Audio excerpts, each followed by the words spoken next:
She thought she was marrying a disabled billionaire until the vows uncovered the secret.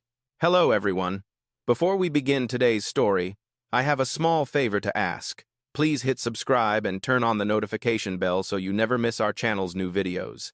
It is quick, free, and the best way to support us in bringing you more dramatic stories. Your support truly means the world to us.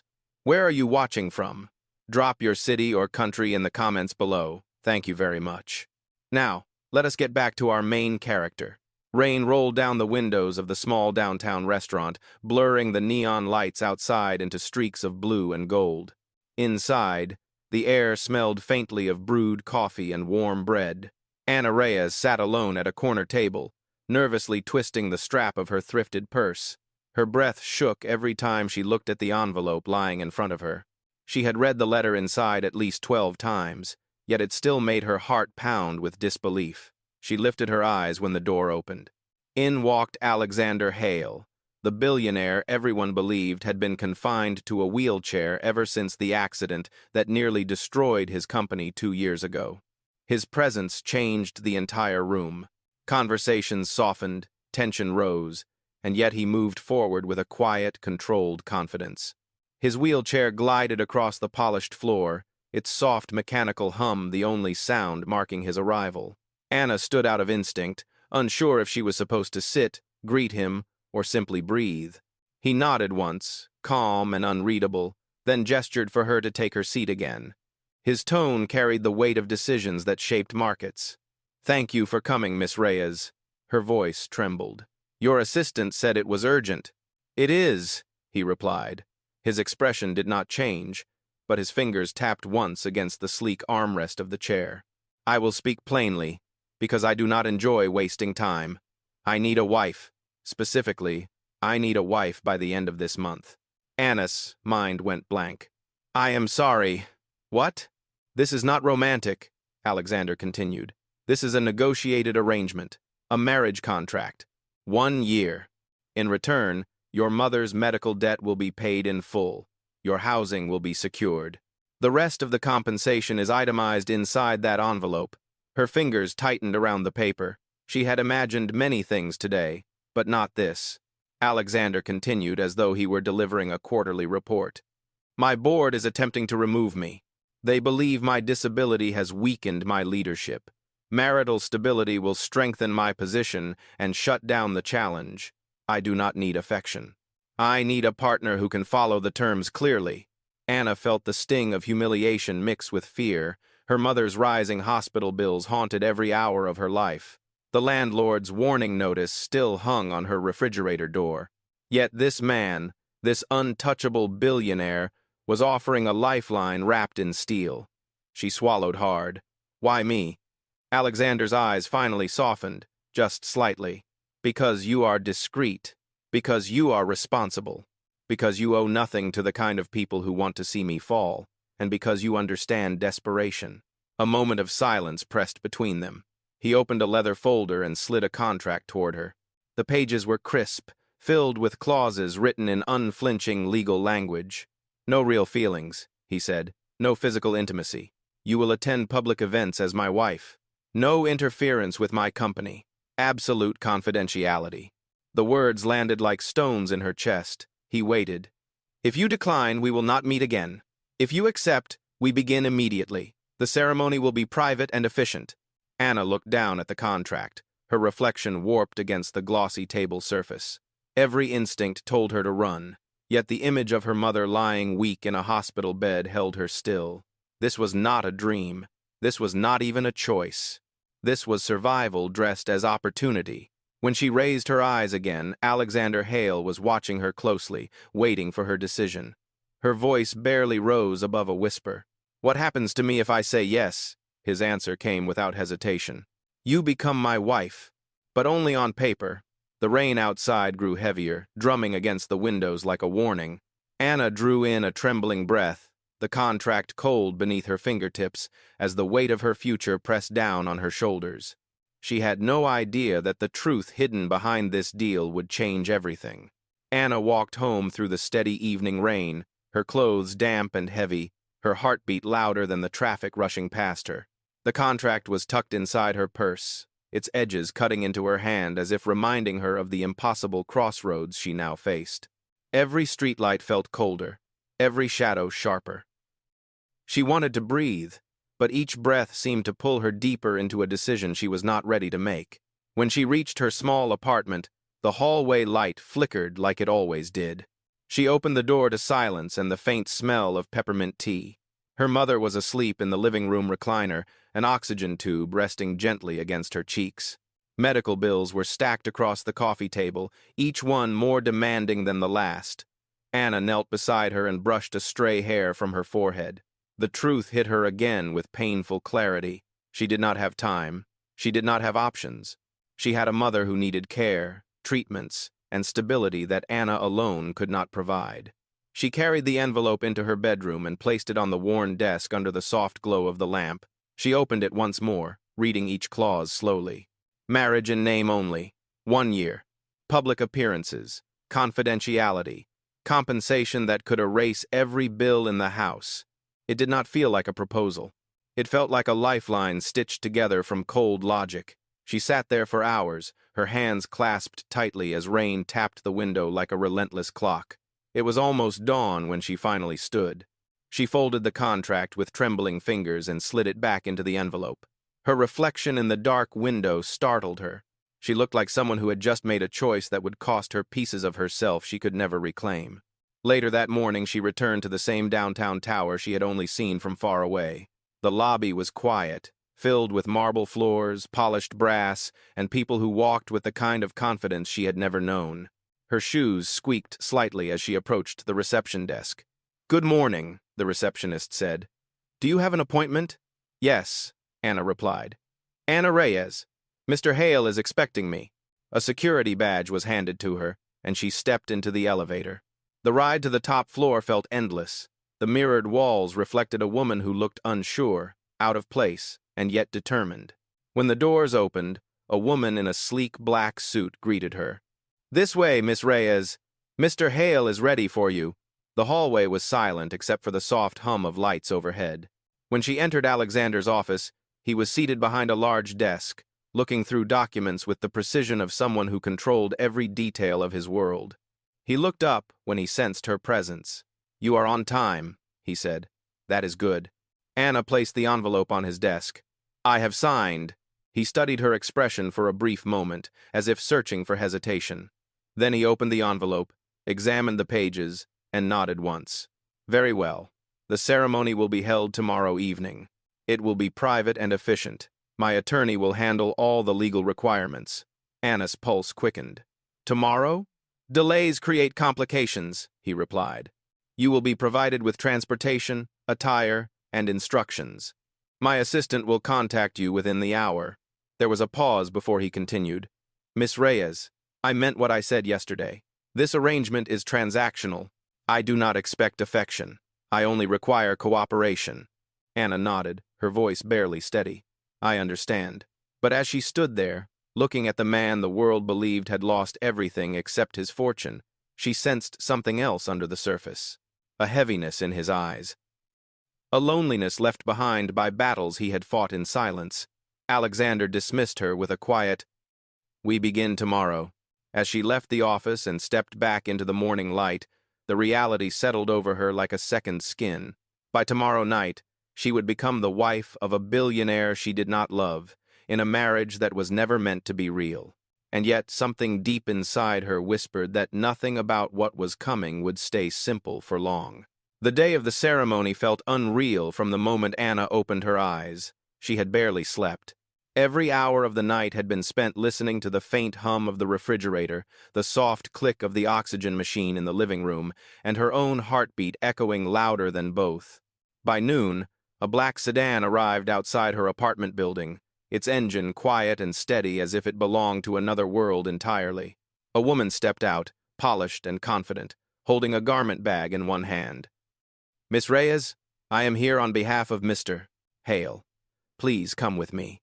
Anna glanced once toward the living room, where her mother slept peacefully, unaware of the choice her daughter had made. She whispered a promise under her breath and followed the assistant into the car. The doors closed with a soft thud. sealing her inside a silence that felt both comforting and terrifying. They drove north toward the Hale estate, a place Anna had only seen in news articles and financial magazines. When the gates opened, she felt her throat tighten.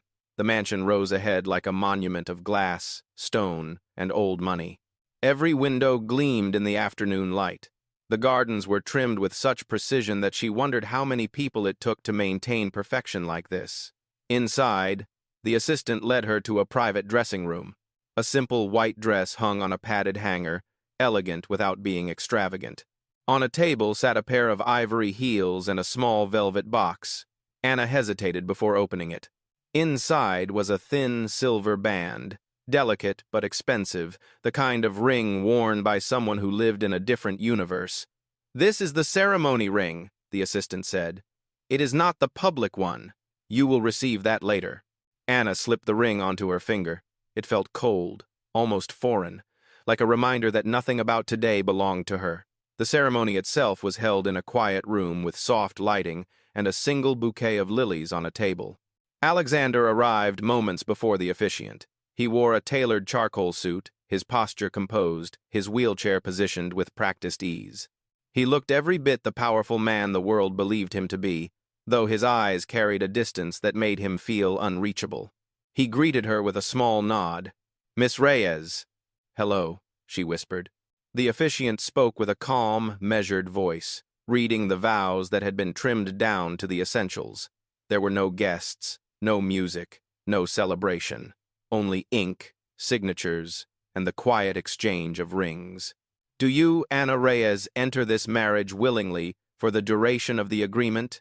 "I do," she replied, her voice steady though her hands trembled. "Do you, Alexander Hale, agree to this marriage as outlined by the contract?" "I do," he answered without hesitation. And just like that, it was done. After signing the documents, the officiant collected the folder and left the room. A silence settled between them, soft but undeniable. "Congratulations," Alexander said. "From this moment forward, you are Anna Hale. You will move into the estate tonight. My staff will show you your room." Anna nodded. "Thank you." He studied her for a moment. "This arrangement may feel overwhelming at first, but clarity reduces complications. If you need anything related to the terms of the contract, speak to my assistant." There was no warmth in his tone, only structure and expectation. Yet something flickered beneath it, a brief shadow that she could not identify. The assistant returned and guided Anna through a series of hallways until they reached a guest suite overlooking the gardens. The room was larger than her entire apartment, furnished with soft linens and a balcony framed by climbing roses. "This is your space, Mrs. Hale," the assistant said. "Dinner is served at 7. Attendance is optional tonight." Anna sat on the edge of the bed after the door closed.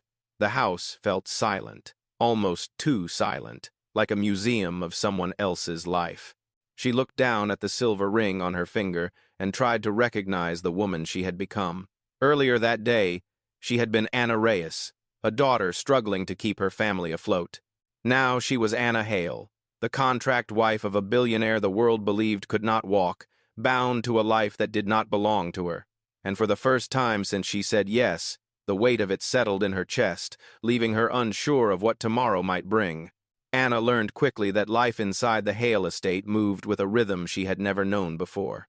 Every morning began with soft knocks at her door as house staff delivered schedules, reminders, and updates about the events she was now expected to attend. Even though the marriage was only contractual, appearances mattered, and appearances required precision. 3 days after the ceremony, she was informed that she would join Alexander at a private shareholders' dinner. It would be her first public event as Mrs. Hale. The very thought made her stomach tighten. She had spent years serving customers in diners and coffee shops, not walking into rooms full of billionaires and industry leaders. In the late afternoon, the assistant returned with a black garment bag. "Mr. Hale has requested that you wear this for the dinner," she explained. Inside was a deep emerald gown, elegant and understated, paired with a pair of heels and a delicate necklace that looked far too valuable to be placed in her hands. Anna dressed slowly, adjusting the fabric with careful fingers. She practiced her breathing in the mirror, trying to steady the nerves that clung to her like a second skin. She reminded herself that this was part of the agreement. She was meant to stand beside him, maintain the image of stability he needed, and keep her feelings separate from her duty. When she entered the main foyer, Alexander was waiting in his wheelchair, dressed in a tailored black suit. He looked composed, powerful, and distant. His eyes moved from her gown to her face, and for the first very brief moment, something softened around the edges of his expression. "You look appropriate," he said simply. "Thank you," she replied, unsure whether the words were meant as praise or protocol. The drive to the venue passed in silence. The city lights shimmered across the windows, casting shifting reflections onto Alexander's features. Anna watched him from the corner of her eye, trying to understand the man beneath the calm exterior. He seemed focused, determined, almost bracing himself. The shareholders' dinner was held in a private rooftop hall overlooking the skyline. As soon as they entered, dozens of eyes turned toward them. Conversations paused, and whispers drifted through the air. Alexander offered her his arm, allowing her to walk beside him. "This is normal," he murmured. "People will stare. They always do when they want to know if a man is as broken as they imagine." She swallowed hard and nodded. Executives and board members approached one by one, offering polite greetings and measured congratulations. Anna responded with the grace she could manage, relying on the calm voice she used during her most stressful shifts at the diner. But not everyone greeted them kindly. Near the center of the room, a woman in a ruby dress approached with a smile that never reached her eyes. "Alexander," she said smoothly, "your recovery seems to be progressing well. And this must be your new wife. I had no idea you remarried so quickly." Alexander's jaw tightened, but his expression remained controlled. "This is Anna," he said. "My wife." The woman extended a hand toward Anna. Her grip was firm, almost testing, impressive. "You must have made quite an impact to secure a place at his side." Anna felt heat rise in her cheeks, but she held her tone steady. "I am grateful to be here." The woman's smile sharpened. "Of course. Opportunities like this do not come often, especially for someone without pedigree." A few nearby guests chuckled under their breath. Anna felt a sting in her chest, but she had spent years enduring rude customers and entitled strangers. She straightened her shoulders. "Pedigree is not required to treat people with respect," she said softly. "And respect seems more valuable than any title." The room went quiet for a moment. Alexander's eyes flicked toward her, and this time the softening in his gaze was unmistakable. He placed his hand gently on the armrest of his wheelchair, signaling for the woman to step aside. "Excuse us," he said calmly, but with a firmness that filled the space. They moved away from the cluster of guests, and Anna let out a slow breath she had been holding since they arrived. She expected Alexander to correct her or remind her of the rules. Instead, he spoke quietly. "You handled that better than many people in this room," he said. "Better than I expected." Something warm, unfamiliar, and fragile flickered in her chest. She whispered, "Thank you." As the night continued, Anna realized something unexpected. For the first time, she was not merely surviving an event. She was standing beside Alexander Hale, not as a servant, not as an outsider, but as someone who had earned her place. And whether he would admit it or not, he had noticed. The ride back to the Hale estate was quieter than the ride to the shareholders' dinner, but it did not carry the same cold distance. Something had shifted between them. Anna could feel it in the way Alexander's gaze lingered for a heartbeat longer whenever she spoke, and in the way he no longer seemed to brace himself every time someone approached them. He had watched her handle herself among people who doubted her worth, and for the first time, he looked at her not as a contractual necessity, but as a partner who could stand beside him in a world filled with sharp edges. As the car pulled up to the front steps, the night air carried the faint scent of wet pavement and garden roses. Anna stepped out first, steadying her heels on the stone path. Alexander followed, maneuvering his wheelchair with controlled ease. The household staff greeted them quietly as they entered the foyer, then disappeared down the hall, leaving an unusual calm in the house. Anna turned to him. "Thank you for tonight." He raised an eyebrow. "For what reason?" "For not letting her walk over me," she said softly. His voice lowered slightly. "You did not need my help. You responded with dignity. Many in that room do not understand dignity unless it is measured in wealth." She was not sure what surprised her more, the compliment or the honesty behind it. Alexander paused, his fingers resting lightly on the wheel's rim. I underestimated you, he admitted. I should not have. Anna nodded, unsure how to respond. She felt a pressure in her chest, something warm but unfamiliar. She had been invisible to most of the world for so long. Acknowledgement was not something she knew how to receive gracefully. He continued down the hall, and she walked beside him without realizing it. When they reached the grand staircase, he stopped. You should rest, he said. Events like this can be exhausting. So can people, she replied, a small smile curling at her lips. He almost smiled back, a fleeting expression that softened the rigid lines of his face. For a moment, he seemed younger, less burdened. They stood in a silence that was not uncomfortable but steady, like the quiet after a storm. Anna, he said, using her name for the first time without formality. You did well tonight. Her breath caught slightly. Good night, Alexander. She turned toward her suite, but halfway down the hallway she stopped. Something compelled her to look back. Alexander was still there, his eyes lowered, his posture tense in a way she had not noticed before. She watched as he placed both hands on the armrests and shifted his weight, his jaw tightening with effort. It was as if he was testing something, as if he was fighting against an invisible boundary. He lifted his gaze and saw her watching. A guarded expression returned instantly, and he straightened in his chair as though nothing had happened. Is everything all right? She asked gently. Yes, he replied quickly. Go rest. But the moment lingered. She had seen something he clearly did not want her to see. A flicker of pain, a flicker of strength, a flicker of something that did not match the narrative the world believed about him.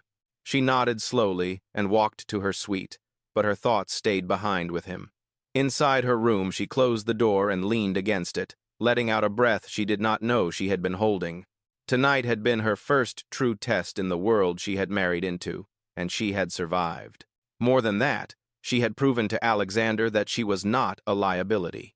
As she removed the necklace and carefully placed the gown back in its garment bag, she replayed the moment when he had looked at her with something like respect. It had been brief, but it had been real. And as she crawled into bed, exhaustion settling deep into her bones, she realized something she had not expected. For the first time since signing the contract, she did not feel entirely alone. The following morning began quietly, but the quiet did not feel peaceful. It felt heavy, like the air before a storm. Anna stepped into the dining room to find a simple breakfast laid out on the long table. Alexander was already there, reviewing documents while a tablet displayed stock reports beside his plate. His expression was unreadable, but his shoulders carried a tension she had not seen since before the dinner. Good morning, Anna said. Good morning, he replied, though his tone lacked the calm certainty he usually carried. She sat across from him, noticing the way he avoided her gaze. Something was wrong, but she did not want to push. They ate in silence until his assistant, Claire, hurried into the room carrying a thin folder and a worried look. Mr. Hale, she said softly, there is something you should see immediately. Alexander took the folder without lifting his eyes. As he opened it, his jaw tightened, his fingers curled against the paper. The room felt colder. Anna leaned forward slightly. Is everything all right? Alexander exhaled slowly, as if steadying himself. There is a rumor circulating this morning. It appears someone is attempting to undermine our marriage announcement. Anna's heart sank. What kind of rumor? He pushed the folder toward her.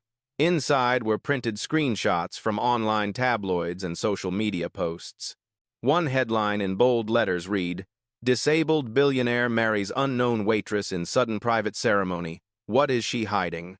Another showed a picture of Anna outside the diner where she used to work, paired with a caption that twisted her background into something shameful. Worse were the comments, filled with speculation about her motives, her upbringing, and her worthiness. Anna's pulse thudded painfully in her ears. I did not expect this, she whispered. Alexander watched her carefully. You have done nothing wrong. People with power will always be targets, and those connected to them will be judged even more harshly. Before she could respond, Claire stepped forward again. There is more, sir. Someone leaked the time and location of the ceremony. The story is gaining traction. A board member has already contacted the legal department with concerns about your judgment. Alexander lowered the folder, his tone sharpening. So they believe my marriage is evidence that I am unfit to lead. It appears so, Claire replied. The realization hit Anna harder than she expected. Their marriage had not even lasted a week, and already the world was trying to tear it apart. She looked at Alexander. His expression was controlled, but now she understood the fatigue buried behind his eyes. He had been fighting battles long before she entered his life. Battles fought not with strength but with perception. Alexander, she said softly, I am sorry. I never wanted to complicate anything for you.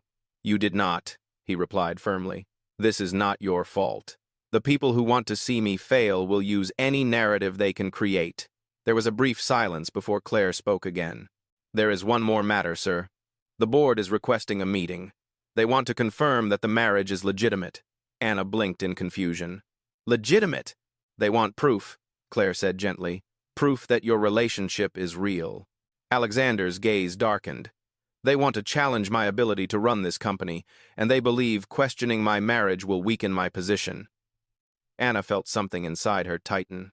She had agreed to a contract, a quiet arrangement meant to stabilize his public image. She had not expected to be dragged into the center of corporate warfare. Alexander closed the folder with deliberate calm. I will handle the board. You do not need to worry. But she could see the strain beneath his words. Last night he had looked almost human with her. Today the armor was back, heavier than before. Is there anything I can do to help? She asked quietly. He looked up at her, truly looked, and she could see the flicker of conflict behind his steady composure. There is one thing, he said. You must stand beside me at the board meeting tomorrow. They need to see that we are united. Anna nodded, even though her hands trembled under the table. I will be there. For a moment, his eyes softened. Thank you. As Claire left the room, the silence returned. This time, it was not empty. It was full of unspoken truths, rising doubts, and the beginning of a revelation neither of them were prepared to face. Anna had stepped into this marriage to save her mother. But now she realized something deeper.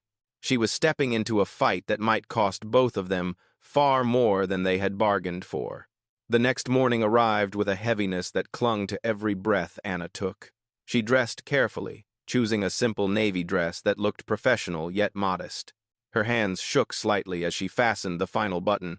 She had never faced a corporate board in her life, and now she was expected to walk beside a billionaire and convince a room full of powerful people that their marriage was real.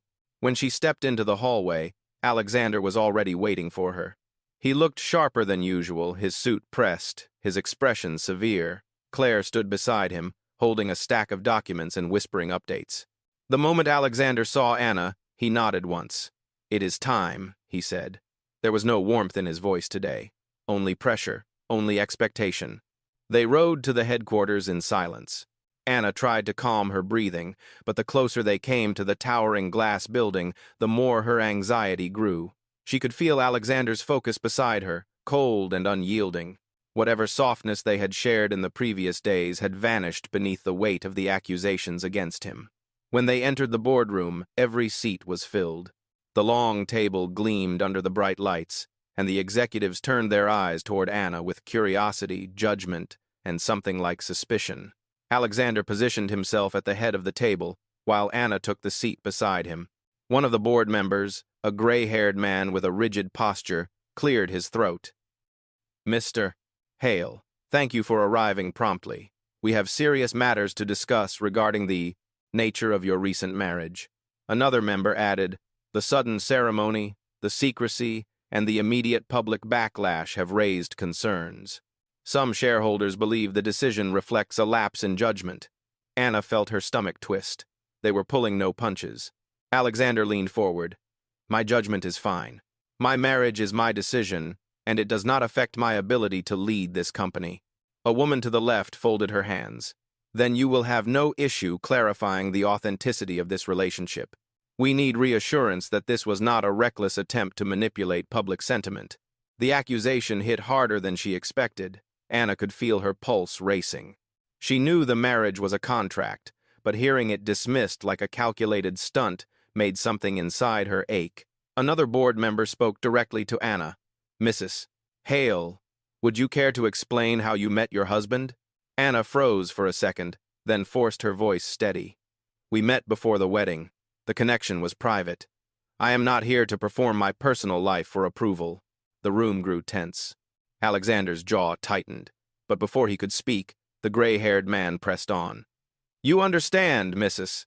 Hale, that a sudden marriage to a man in Mr. Hale's position raises questions, especially when there is a noticeable distance between you. You hardly looked at each other when you walked in. Anna felt heat rise in her cheeks, not from embarrassment but from the sting of truth. She had walked in stiff, nervous, overwhelmed, and Alexander had been so focused on defending himself that he had barely acknowledged her presence. Another voice chimed in. If this marriage is genuine, then demonstrate it. Show us the connection you claim to have. The request hung in the air like a trap. Alexander's fingers curled tightly around the armrest of his wheelchair. This is absurd, he said. I do not owe you a performance. But the shareholders deserve stability, the older man replied. And right now they see chaos. For the first time since entering the room, Alexander's calm cracked. He turned to Anna, his eyes filled with a frustration that cut deeper than he likely intended. This is exactly what I warned you about, he said quietly but sharply. This entire situation is spiraling, and I cannot stabilize it if you freeze every time someone looks at you. Anna felt the words strike her like a slap. She stared at him, stunned. In the car, she had been terrified. In the hallway, she had been trying to be strong. But here, in this room full of judging eyes, the person she had stood beside was now blaming her for a battle she had never asked to fight. Her voice trembled. I am doing my best. His expression hardened. Your best may not be enough. The silence that followed was suffocating. Anna swallowed the lump in her throat, stood up slowly, and said, Excuse me. Before anyone could stop her, she walked out of the boardroom, her steps echoing down the hallway. She did not care where she was going. She only needed to breathe. She only needed to escape the accusation lingering in Alexander's words. Her vision blurred as she reached the end of the corridor. She leaned against the wall, her breath shaking. For the first time since the contract began, she wondered if she had made a terrible mistake. And for the first time, Alexander's cold distance did not feel like protection. It felt like betrayal. Anna stood alone at the end of the hallway, her back pressed against the cool wall, her breath trembling. The harsh words replayed in her mind, each one cutting deeper than the last. She had stepped into this marriage to save her mother, not to be humiliated in a room full of strangers, and certainly not to be blamed by the man she had silently begun to trust. She wiped her eyes quickly when she heard the elevator chime. She turned, expecting another executive or assistant. Instead, Alexander appeared in the doorway. His expression, usually controlled and unreadable, was shaken. He hesitated before moving toward her, his wheelchair gliding forward with a soft hum. Anna, he said quietly, please do not walk away. She kept her eyes down. I needed air. He stopped in front of her, his voice lower than she had ever heard it. I spoke out of anger and fear. I should not have said those things to you. Anna swallowed hard. They questioned everything about me. They questioned the marriage, and you stood there acting like I was the problem. His jaw tightened with guilt. I know. I was wrong. She raised her eyes, searching his face. Why did you say it? Why blame me? Alexander took a slow breath. Because I am losing control. Because they have been waiting for my smallest mistake, and I felt the pressure crashing down. And for a moment, I took it out on the only person who did not deserve it. His voice cracked slightly. You. The sincerity in his tone startled her. She had never seen him this exposed, not even in the quiet moments at the estate. The polished billionaire, the unshakable CEO, now looked like a man cornered by expectations that had swallowed him for years. He continued, his voice steadying. Anna, you walked into that room with courage. You stood by me even when you had every reason to walk away. I failed to see that. I let my fear override my judgment. She looked away, her throat tightening. I am not a liability. Alexander, I never wanted to be. You are not, he said immediately. You are the only one in that room who spoke with honesty. You showed dignity when they tried to tear you down. I should have defended you. I should have defended us. Anna blinked, surprised by the word, us. He nodded. Yes, us. For a moment, neither spoke. The hallway felt smaller, warmer, as if the walls themselves were listening. Then Alexander exhaled slowly. Come back to the boardroom with me. Not because they demand it, but because I need to tell them the truth. Anna hesitated, her heart unsteady. What truth? He met her eyes with a clarity she had not seen before. That this marriage may have begun as a contract, but it is no longer just that. And if they want to question our legitimacy, they can do it while looking at the real connection in front of them. Her breath caught. Alexander waited, offering her the choice he had never given her before. Not an order, not a demand, a request. Anna nodded slowly. All right, I will go with you. When they re-entered the boardroom, every head turned. The tension was thick, but Alexander did not flinch. He positioned himself at the head of the table once more, but this time his tone carried a new strength. Before we continue, he said, I owe my wife an apology, and all of you need to hear it. Whispers rippled around the table. I let my frustration cloud my judgment, he continued. Anna has stood beside me with integrity despite the pressure we placed on her. If anyone doubts her intentions, then they doubt mine as well. The older board member cleared his throat. Mr. Hale, we simply need assurance that this marriage is stable. Alexander nodded. Then you will have it. He turned toward Anna, his voice steady and clear. This marriage was never meant to be emotional, but somewhere between the vows and this meeting, it became real to me. Whether any of you approve or not is irrelevant. What matters is that I stand with her. The room fell silent. Anna felt her chest tighten with emotion. It was not a declaration of love, but it was honest, vulnerable, and far more powerful than anything she expected. Alexander raised his chin. If the board chooses to challenge my leadership, they will do so knowing that I will not compromise my wife's dignity to satisfy their doubts.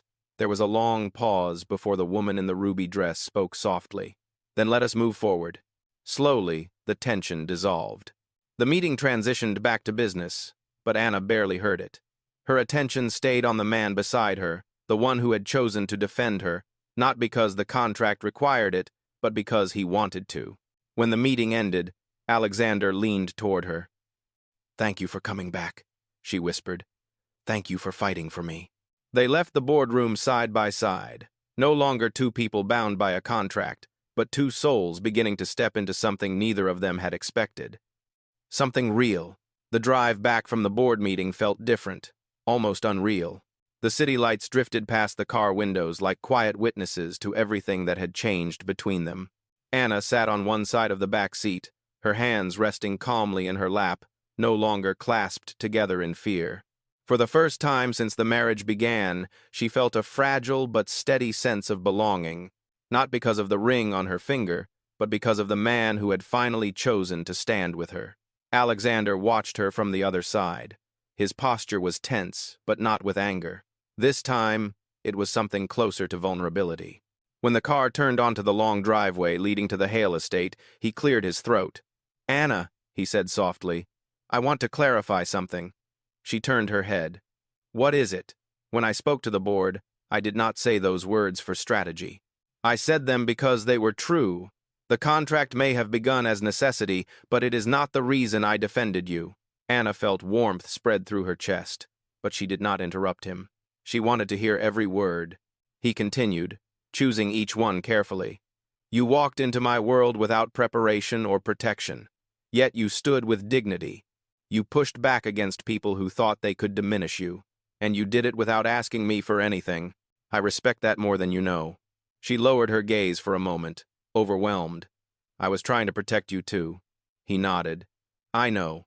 And I was too blind to see it. The car slowed to a stop at the front steps.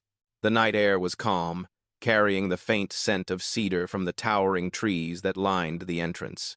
When the driver opened the door, Anna stepped out, and Alexander wheeled forward beside her. They entered the mansion, but this time the silence inside did not feel cold. It felt intimate, expectant, like something was waiting to be spoken. Anna walked with him down the hallway where everything had fallen apart earlier that day. She could not help glancing at the spot where she had broken down. It felt like a lifetime ago. Alexander noticed. I never want you to feel like that again, he said quietly. She turned to him. I never wanted to feel that way either. He inhaled deeply, as if gathering all the pieces of courage he had left. Anna, there is something else you should know. I am not as helpless as people think I am. Her eyes lifted in confusion. He placed his hands firmly on the armrests of the wheelchair, and with steady effort, he pushed up until his legs straightened slightly beneath him. His body trembled, but he did not stop. Anna's breath caught as she watched him stand, supported but undeniably upright. You can walk, she whispered, her voice trembling. Not perfectly, he murmured. Not for long periods, and not without pain. But yes, I can. The chair is partly for support, and partly for protection. The world expects weakness from me. It is easier to let them believe that than to reveal every struggle. Anna stepped closer, emotions swirling through her. Why are you telling me this now? Because today you proved that you are not here to use me or hurt me. You needed honesty from me, and I failed to give it. I do not want to fail again. He lowered himself back into the chair with controlled movements, breathing carefully. Anna knelt in front of him so she could look into his eyes directly. I did not marry your power, Alexander, she said softly. I married your truth, even if it was hidden. For the first time since she had met him, he smiled without restraint. It was small, genuine, the kind of smile that carried both gratitude and relief. Then let us begin again, he said. Not as strangers bound by a contract, but as two people who choose to walk forward together. Anna nodded, her heart full in a way she had not expected when all of this began. I would like that. He extended his hand, and she placed hers gently in his. There was no audience, no board, no contract dictating the moment. Only two people, bruised by circumstance, slowly learning to trust. And as the night settled over the Hale estate, Anna understood the truth she had been too afraid to believe. This was no longer an arrangement. It was the beginning of something real, something fragile, and something worth fighting for.